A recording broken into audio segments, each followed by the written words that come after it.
प्यारे बच्चों, आज क्लास 12 का next video bio cyber law के ऊपर आ रहा है। इससे पहले मेरे सारे वीडियोस आपके क्लियर हो चुके हैं।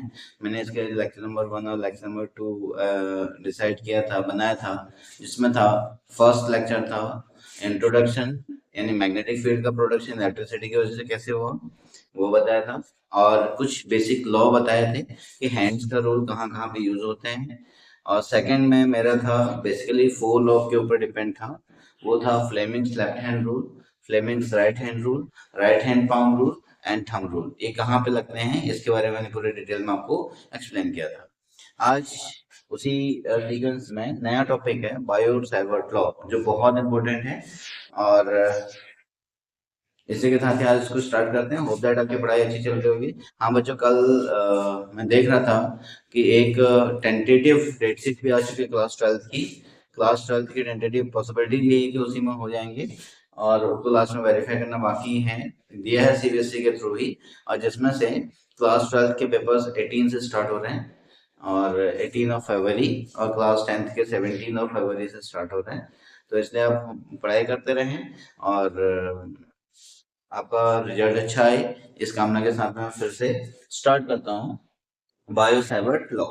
ठीक है, बायो साइबर लॉ में यहाँ पर आपके पास क्या था कि एक कंडक्टर है। ठीक है, बच्चे क्या है, एक कंडक्टर है। ये कंडक्टर आपका ऐसा हमने कंडक्टर ले लिया, ये कंडक्टर है। अब ऐसा ही क्यों लिया, बात अगर किसी के दिमाग में ऐसा आ रहा है तो ऐसा ही कंडक्टर क्यों लिया। बच्चों, ऐसा ही कंडक्टर इसलिए लिया है क्योंकि हम इसको स्ट्रेट बनाया जा सकता है, और स्ट्रेट को टेढ़ा करना थोड़ा सा क्रिटिकल है, तो इसलिए हम इसको स्ट्रेट बना सकते हैं। ठीक है, इसके लिए अगर हम बात करेंगे तो हमारे पास स्ट्रेट के लिए यूज हो सकता है, इसलिए हमने इसको रोटेट कर दिया। क्योंकि अगर स्ट्रेट होगा तो थीटा हमेशा 90 डिग्री दिखेगा, और इसमें हमें कुछ ना कुछ थीटा दिखना है। ये हो गया इसमें। अब बात आती है प्रोजेक्ट में हर कोई चीज सबसे छोटी चीज के लिए यूज करते हैं। इसको हमने लिया बहुत स्मॉल एलिमेंट्री लेंथ, बहुत छोटा। मान के चलो, अगर ये स्केल अगर मेरा टेढ़ा होता है, ऐसे ऐसे टेढ़ा होता, तो मैंने इसका ये 30 सेंटीमीटर का स्केल है, तो इसमें से बहुत छोटी लेंथ मतलब 15 to 16 सेंटीमीटर, यानी 1 सेंटीमीटर के डिस्टेंस के बारे में डिस्कस किए। ठीक है, क्योंकि ये जो आपका जो कंडक्टर बनता है ना, ये छोटे छोटे स्ट्रेट कंडक्टर से मिलके बना होता है, तो मैंने एक बहुत छोटे कंडक्टर के बारे में बात की है। ठीक है, अब इसमें से देखो, इसमें से होता क्या है, मैं करना क्या चाह रहा हूँ। इसमें से मेरे पास एक कंडक्टर था, ये कंडक्टर है, ये कंडक्टर है, और मैं इसमें इस छोटे से कंडक्टर के बारे में बात करूंगा। पहले मैंने इसके बारे में बात की, इस छोटे से कंडक्टर के बारे में बात की। ठीक है, फिर मैं बात करूंगा इस छोटे से के बारे में, फिर मैं बात करूंगा इस छोटे से के बारे में, फिर मैं बात करूंगा इस छोटे के बारे में, फिर इसके बारे में, फिर इसके बारे में, फिर इसके बारे में। तो ऐसे करते करते मेरा पूरा कंडक्टर आपका कंट्रोल हो जाएगा। ठीक है, ये एलिमेंट्री लेंथ, तो इसलिए हमने क्या किया कि इसको हमने छोटे छोटे एलिमेंट्री लेंथ में क्या कर दिया, डिवाइड कर दिया ये। तो इसमें से आपने एक पार्ट को चूज किया, इसमें से हमने क्या किया, एक पार्ट को चूज किया। पहले हमने एक छोटा सा लिया, फिर दूसरा छोटा लिया, फिर तीसरा छोटा लिया, चौथा छोटा लिया। इतना करने के बजाय हमने क्या कर दिया कि एक छोटे से पार्ट को इंटीग्रेट कर दिया है, कहाँ से कहाँ तक वो हम उसके बारे में डिस्कस करेंगे। ठीक है बच्चों, अब उसके बाद इसने क्या कहा था बायो साइबर लॉ में, इसने एक बहुत छोटा सा पोर्शन लिया है। सपोज दैट मैं इसकी बात करूँ, ये और ये और ये, इतना छोटा सा पार्ट की मैं बात करूँ, ये। ठीक है, इस छोटे से पार्ट की जो लेंथ थी वो हो गया हमारे पास डीएल। अच्छा, इसकी लेंथ कितनी होगी, डी एल, ये हो गया। ठीक है? एक पॉइंट जहां पे मुझे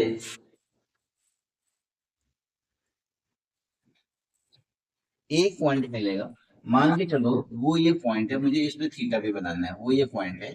इस पॉइंट पे मुझे इलेक्ट्रिक फील्ड निकालना है, इस पॉइंट पे मुझे इलेक्ट्रिक फील्ड निकालना है। ठीक है, अब इस पॉइंट पे इसका सेंटर कहाँ होगा, इसका सेंटर कहाँ था, यहां से मैंने इसको ज्वाइन किया, ये एक मेरे पास डिस्टेंस थी, और इसने यहाँ से इस स्ट्रेट कंडक्टर से थीटा का एंगल बना, कितने का एंगल बनाया बच्चों, थीटा का एंगल बना दिया। ठीक है, और ये इसकी डिस्टेंस थी, यहाँ से यहाँ तक मैं डिस्टेंस को लेके जा, ये इस पॉइंट पे निकाला, इसके सेंटर से मैंने इसकी डिस्टेंस, ये हो गया। अब ये बचा हमारे पास आर, ये क्या बच गया, आर। ठीक है, आर वेक्टर भी कह सकते हैं, और बेसिकली हम इसको आर कहते हैं। अब सोचो बच्चों, इस पे करंट की डायरेक्शन अगर अपवर्ड जा रही है, इसमें करंट की डायरेक्शन अगर अपवर्ड जा रही है, ये करंट जा रही है अभी ऊपर की तरफ, ठीक है। कहाँ करंट कहाँ जा रही है? ऊपर की तरफ। इस पॉइंट पर, पॉइंट पी पर मैग्नेटिक फील्ड की डायरेक्शन कहाँ पे होगी वो हमें बताना है। इस पॉइंट पी पर मैग्नेटिक फील्ड की डायरेक्शन, कल मैंने बताया था बच्चों आपको कैसे डिटरमाइन करना है डायरेक्शन।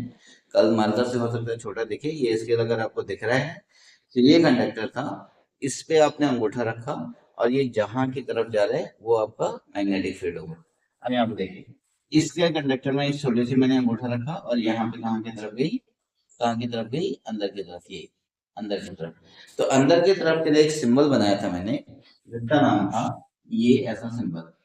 यहाँ पर आपके पास एक क्रॉस, यहाँ पे क्रॉस है, इसका मतलब क्या होगा, इसकी डायरेक्शन कहाँ है, inward in the plane of paper, inward in the plane of paper, ठीक है। अब मैं इसमें मैग्नेटिक फील्ड की डायरेक्शन बनाऊं, तो मैंने मैग्नेटिक फील्ड की डायरेक्शन, ये इनवर्ड है बच्चों, ये ठीक है ना, ये इनवर्ड है। अब देखो तीन पार्ट आपके परपेंडिकुलर हो गए। अगर मैं इस डायरेक्शन को बताऊं, जो मैं अब रूल लगाने की बात करूं, मैं कहाँ पे लगाता हूँ, इसके डायरेक्शन इनवर्ड, आप इसको इधर लेके आएंगे, मुझे करंट आपके ऊपर की तरफ जा रही है, करंट आपके ऊपर की तरफ जा रही है, ये ऐसे करंट गई है ना, ये करंट, करंट की डायरेक्शन ये है, ठीक हो गया। अब करंट की डायरेक्शन ऊपर थी, मैग्नेटिक फील्ड की डायरेक्शन क्या है बच्चों, ये इनवर्ड है, ये कहाँ है, इनवर्ड, ये आपस में दोनों परपेंडिकुलर हो गए, ठीक है, क्या हो गया, परपेंडिकुलर। अब बात आती है डीसी पे, इसमें यहाँ पे कह रहा है द मैग्नीट्यूड, अच्छा इसमें जो the magnitude,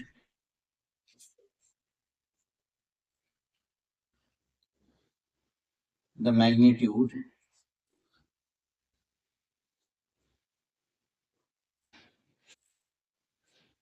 of magnetic field dB, of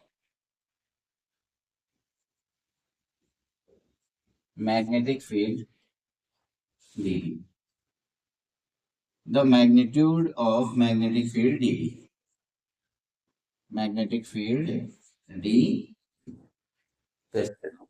the magnitude of magnetic field dB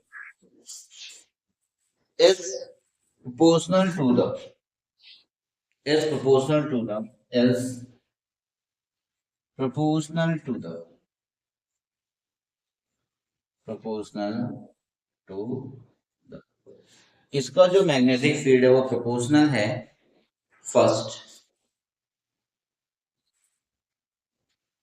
इसका जो फर्स्ट होगा वो था बच्चों, फर्स्ट किसके प्रोपोर्शनल होगा, dB is directly proportional to I, dB is directly proportional to I, ये हो गया कौन सा, dB is directly proportional to I, पहला।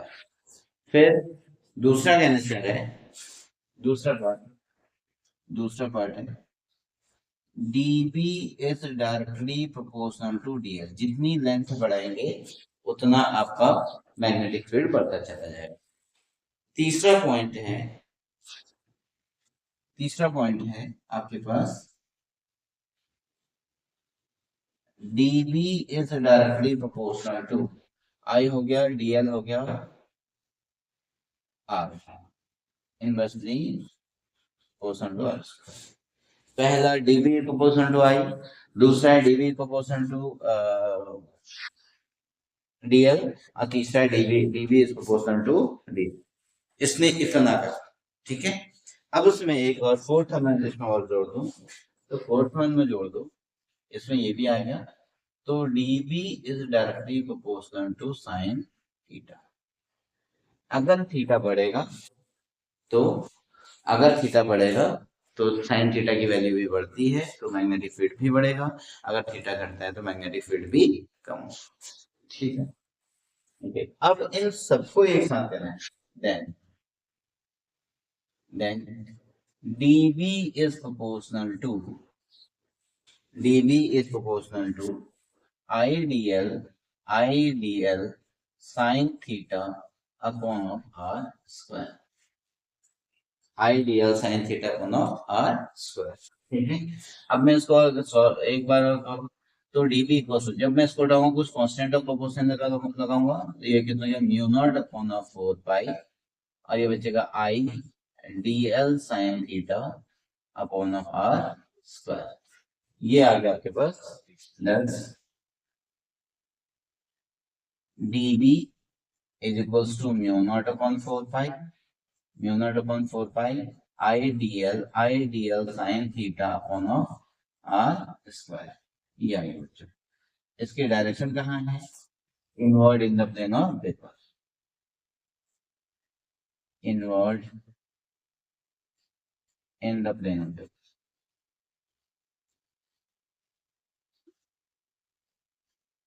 ठीक है, अब बच्चों इसमें देखो कि इसमें साइन थीटा आ चुका है, इसका मतलब कहीं ना कहीं ये आपके पास क्या हो गया, वेक्टर क्वांटिटी होगा।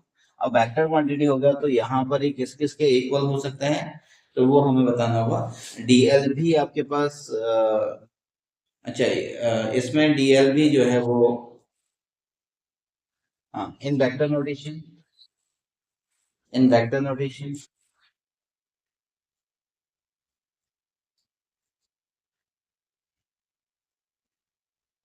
इन वेक्टर नोटेशन। तो ये क्या हो गया कि dB equals to, dB equals to, dB equals to mu naught upon 4 pi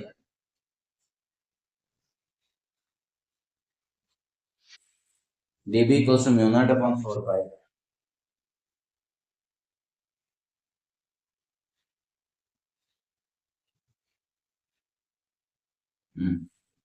I dl sin theta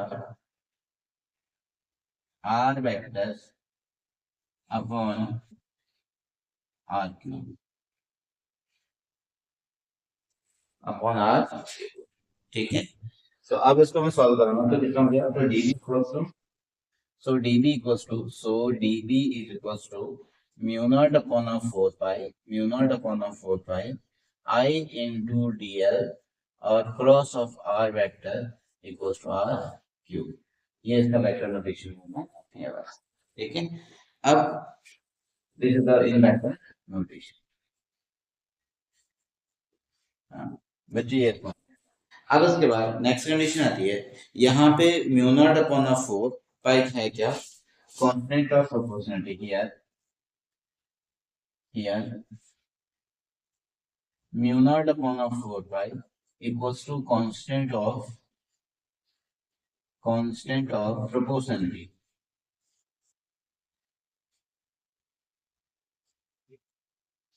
here आपके पास क्या है, mu naught upon 4 pi is the constant of proportionality, and ये आपके पास क्या है, vector quantity, and mu naught is the permeability of the free space, and mu naught is equals to permeability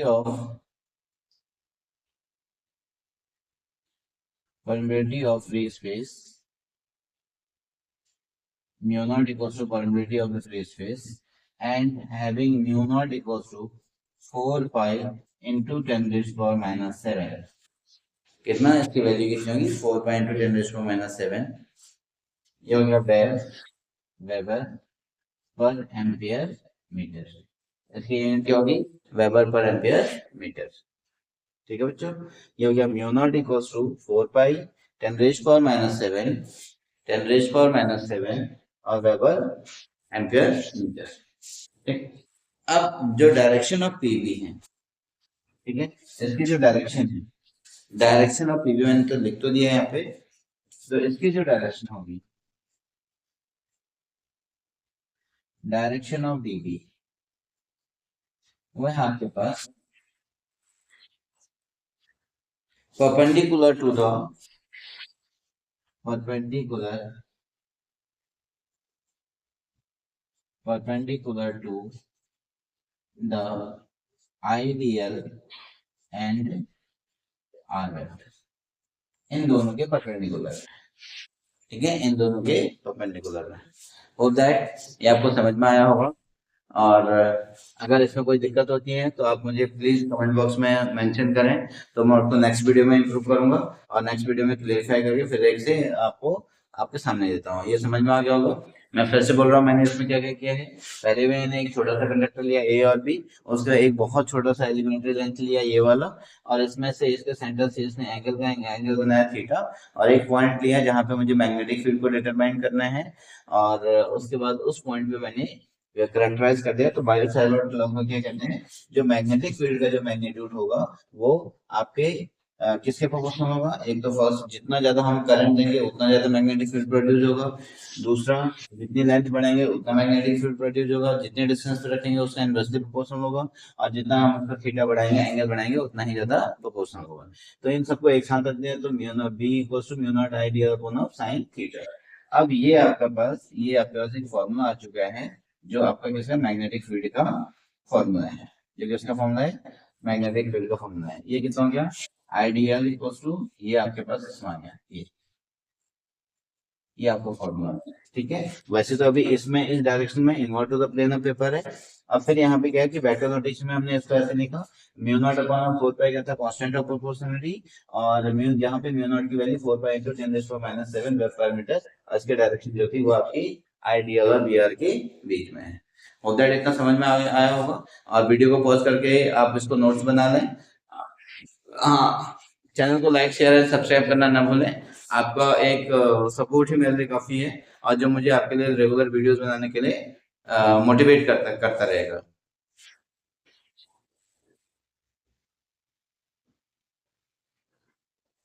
अब है similarities between the Biot Savart law and Coulomb's law. Similarity between, next heading है similarity between Biot Savart law, Biot Savart law and Coulomb law, and Coulomb's law. ठीक है, जो आप समझ रहे होंगे इसको, ये क्या कंडीशन कहना चाह रहा हूँ मैं। बायोट सावर्ट लॉ मैग्नेटिज्म में और कूलॉम्स लॉ इन इलेक्ट्रोस्टैटिक में, इन दोनों में क्या डिफरेंसेस है। पहली बात तो पहला है बोथ आर बोथ आर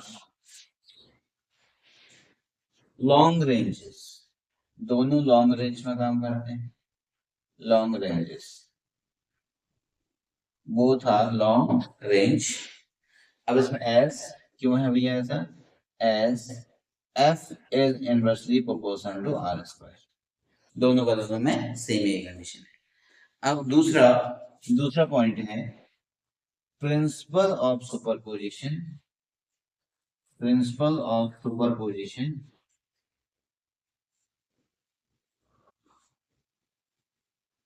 ठीक है, कौन सा, principle of superposition is applied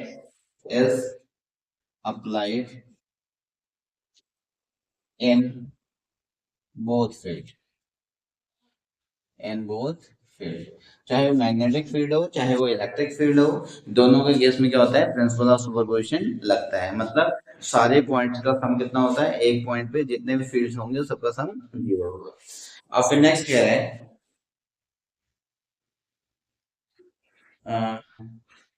next third point है इसका, B is a linear in the source of I and dl. B is the linear. B is the linear in the source of ideal. In the source of ideal, and and E is E is the linear. E is the linear in the source of electric charge. In the source of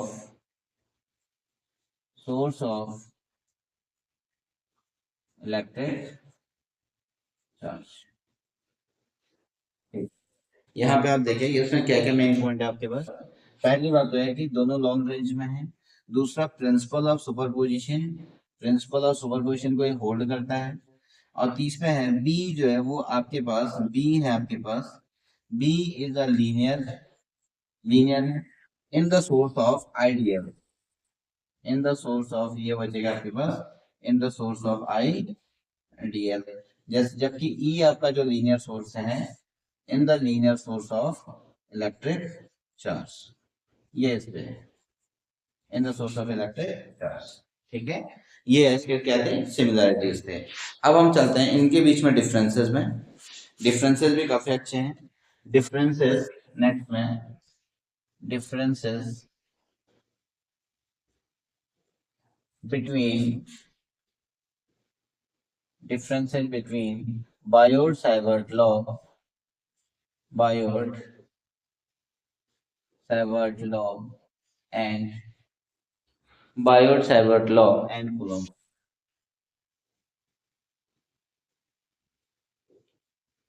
इन दोनों के बीच में difference. ठीक है, Biot-Savart law और इन दोनों के बीच में difference। पहली condition,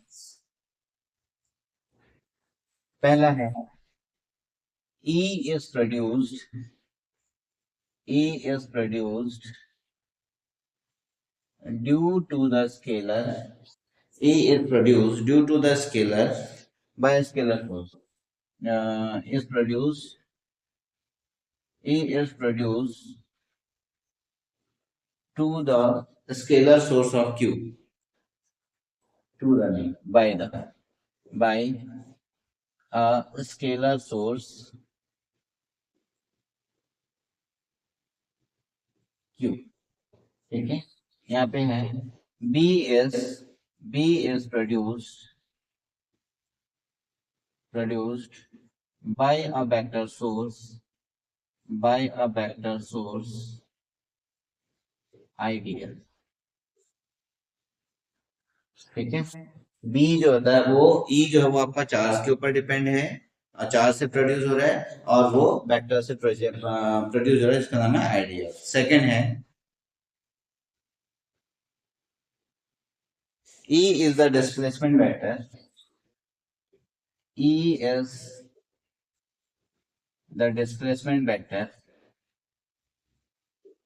E is the displacement vector, पहला हो गया, E is a displacement vector joining the source and field point, joining the field and source point। E is the displacement vector joining the field and the source point। Again, B is the perpendicular to the plane, B is the perpendicular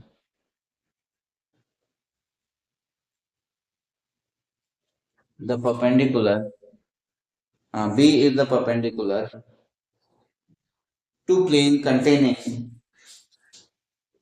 to plane containing displacement vector R, displacement vector R, displacement vector R, and source point ideal and current element ideal, current element ideal। ठीक हो गया, एक इससे current element ideal से present हो रहा है। ठीक, अब यहाँ पर थर्ड है Biot-Savart law, E is independent on angle, independent on angle theta, while B is angle dependence, while angle dependence, B is the angle dependence। Dependent. अब देखो, आपके पास कूलॉम्स लॉ में एंगल का कोई रोल नहीं है, लेकिन आपके पास इसमें इसका मतलब क्या हो गया, ई का मतलब ये था, दोनों हम फील्ड की बात कर रहे हैं, here here E for Coulomb's law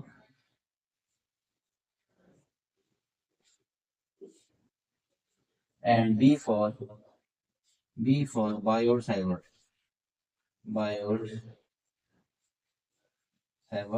law।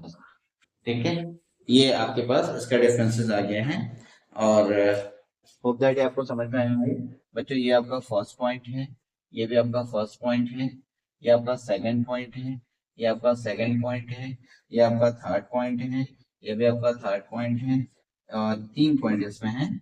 तो मैं इसको आपके पास एक बाउंड्री बना दे रहा हूँ, एक साइड में इलेक्ट्रिक फील्ड है और ये तो आपका नोड है। इसका मतलब क्या नोटेशन मैं कर रहा हूँ, ये है पूरा कूलॉम्बिक लॉ नहीं लिखा, तो इसका मैंने ये रिप्रेजेंट करते हैं कि यहाँ पर आपका जो ई है वो आपका कूलॉम्स लॉ के रिगार्डिंग में है, और जबकि बी जो है वो आपका किसके रिगार्डिंग में है, बायोट-सावर्ट लॉ के रिगार्डिंग में। ये चीज मैंने इसको एक्सप्लेन करने के लिए कह दी है। ठीक है, होप दैट ये आपको समझ में आया होगा, और इसको आप अच्छे से कॉपी कर लें। ये एग्जाम के लिए बहुत अच्छे इंपोर्टेंट नोट्स हैं, पूरा टोटली एनसीईआरटी पे बेस्ड हैं।